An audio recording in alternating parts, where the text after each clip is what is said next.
Hi everyone, welcome to our vlog for 2019. My name's Sally Smith. I'm the Executive Director of Planning and Land Use Services within DPTI.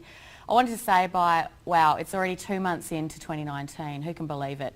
It doesn't seem, it actually seems quite a long time ago since we're all on Christmas holidays. So I hope you're refreshed and excited about a year of planning reform. I know we as a team are, and we can't wait to hit the ground running. So already we've had a busy year, and I'll talk about that during the vlog. But I did want to start with some changes that we've had in the department. Most recently, there's been some changes to the department, and I really wanted to talk to you about that before we get into a planning reform update. We've been joined by our partners in the Office of Local Government and the Office of Design and Architecture. This is a really natural fit for us to join us in planning and development and to join us in land boundaries. So for the first time we'll be together under the one roof, doing the same job, working together on not only planning reform but local government reform.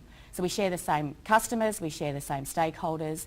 We want to make sure when we come out to see you, you're getting the best of us and we're getting the best of you. So we come out once and we can talk about a range of issues. So this edition of the vlog will focus on planning reform, but future editions will bring you updates on what those two areas of our new division are up to as well. So I've mentioned we've had a really busy start to the year with the release not only of the development assessment regulations, but also phase 1 of the code, and then also the recent government endorsement of the accredited professionals scheme. These three pieces of work are major steps in the planning reform. We know you've said to us a number of times, we've seen bits and pieces, we don't quite know how the system comes together, and we really understand that. So we've tried really hard this year to make sure when we put the code out, that we put out the DA regulations at the same time. So you knew how the rules would work as you were applying the code. So we hope this has been helpful in your review of what is a really big exercise to have a look at over the next couple of months. So to start with, in mid-February the government did approve the accredited professionals scheme, and this really is transformational for South Australia and for our industry, and the rest of the country are really having a look at what we're doing here. The scheme will be operational from the 1st of April. No, that's no April Fool's joke, that's real. I'm not sure why we chose that date, but it will be live from that date. But I can assure you that those accredited professionals that are already certified, such as building certifiers in our system, can easily transition over. And for those who are becoming newly accredited, you only need to be accredited when that code is live in the area for which you are making decisions. So for those wanting to become accredited for the regions, this needs to happen by the end of the year, and for those who are wanting to do work in the metro area by the middle of next year. So there is time, so don't panic. We know you need some information, and we'll get that out in the next couple of weeks. And that information will talk about not only how you become accredited, but what the CPD program looks like that as well. So how you professionally develop over the coming years to actually be ready to deliver this new planning system. So in terms of the code, our DA team internally is currently testing the code. It's having a look at running real-life DAs through that code, and we're actually documenting what works, what doesn't work, where there are gaps. And we know that you probably want to see this. I want to share that. I want to get that out to you as soon as possible. So we'll get that on the planning portal in the next week or so. So you can see warts and all, what we've found works, what doesn't work, and where we can make improvements. There'll also be a DA testing kit for you to use. We know you don't read the code like a novel in real life. It's not how it's intended to be read. It's also not intended to be read in the new system in a paper base. So we know this is challenging, so we want to give you some tools to help actually use it in the way it's intended. So run some DAs through it. We know probably a lot of councils and a lot of planning consultancies are already doing this. If you've got great ways of recording that and you're finding things that aren't working, share it with us, because we'd love to share it with the broader community. And also, I think many of you know that we'll be releasing the code in 3 phases. In the outback, at the regions, and then in the metro area. And the first code covers that outback area, that land that isn't covered by councils. So this allows us to not only contemporise code that's been really outdated for quite some time and put a focus on the outback, which doesn't always happen, let's be honest, but also it allows us to test it. We run about 60 DAs a year out in the outback, so we know for the rest of the year we'll have about 30 that we can have a look at in real life. We can test the system, we can make improvements to it. We can also run previous DAs through it, so that'll be really helpful for us as well. We've seen the first cut of what the code looks like electronically. We've started to see what the new development assessment pathways workflow looks like in the new e-planning system. We know that we need real users coming in to test that. It's all well and good for us to pretend to be an 80-year-old lady trying to make a DA or a council trying to assess in this system. It's really important that we get real users in and start testing this system for us, and we've started to do that. Our first testers will be those scale builders who use the system all the time, and we'll start start to bring in more people so we can really see that the system works effectively for the broad range of people that will be engaged in this new system. So I do appreciate that trying to consume the code in a PDF format while you're also trying to digest the new rules in the regs is really difficult. And I do thank you for your efforts in persisting with this. Phase 2 and Phase 3 will be easier because it will be in an electronic system and you'll actually be able to run the rule system against the code. And I think this will be easier. But in the meantime, we'll get those tools out to you and share any tools that you might have for great testing, ways of testing the new code.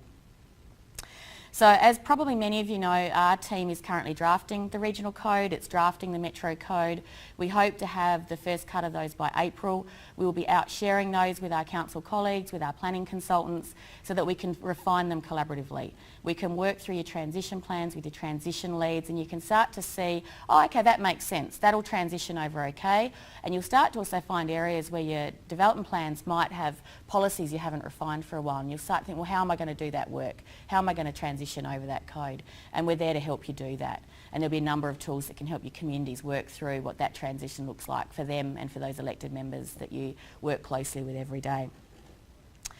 So in terms of preparing for that release of the regional code and the metro code, we know everybody wants to know about heritage and character. This is a really big topic for communities, it's a really big topic for councils, it's really important for us as South Australians. So we're preparing a document at the moment that we'll release in March. It's a shorter paper that will talk about what transition looks like. Not what reform looks like in this space, but what transition looks like. How we'll move over state heritage, how we'll move over local heritage, how character and contributory items will be dealt with. We'll be able to come out to you and talk about what that transition exercise looks like. And that'll be on consultation for a couple of months as we progressively work through drafting of the code and work through how that transition will happen. So look out for that discussion paper in late March. So I think as many of you know, the State Planning Commission have also been working on a range of policy papers. And the last one they're working on is the People and Neighbourhood Policy paper. This has been in the works for quite some time and is a really complex paper. The Commission have decided to make this a focus on reforming the system, so not necessarily about how we transition Phase 1. This will be dealt with in the discussion paper I just spoke about. This paper will really focus on what Generation 2 and beyond looks like for the code. So the Commission have made the difficult decision to put that on hold for the time being because we've heard from communities, we've heard from councils, you've got so much to get through. The last thing you need is also to not only be getting ready for transition and this huge transformational change, but also to be talking about reform. We've just decided it's just too much at this point in time. A really important conversation, but one that will defer till later in the year when we've worked through what transition actually looks like with the codes and the zones that we have today. So we hope that will help you work through the amount of information that you've got out to get through at the moment. So it also, the intent of the shorter discussion paper on character and heritage is also to try to aim at the community as well, to try to make it messages that the community can understand, that they can understand how things will work in their environments under the new system. And so when the code goes out, there's been some education, there's been some conversation. So when the code hits later in the year for the regions and then by the end of the year for Metro to start live in the following 6 months, people have been engaged in a conversation about these really important issues. We know people care about car parking. We know people care about the impacts on neighbours. We know people care about the loss of tree canopy. These are all things we have to address through this first generation of the code. We'll get better. The first generation won't solve everything, but it needs to do something. And these papers will start to talk about these really real concerns that your communities have and how we can build planning policy that gets better outcomes for communities. So that's it for the first vlog of the year. Heaps going on. We've said it's going to be the year of the code. It absolutely is the year of the code. It will be very busy. It'll be non-stop. We will try to get as many tools to you as possible that work for you. Some people like workshops, some people like a live stream, some people like to watch a video. We need to make sure that all those training materials and those opportunities to be engaged and collaborate meet the vast range of needs that you have.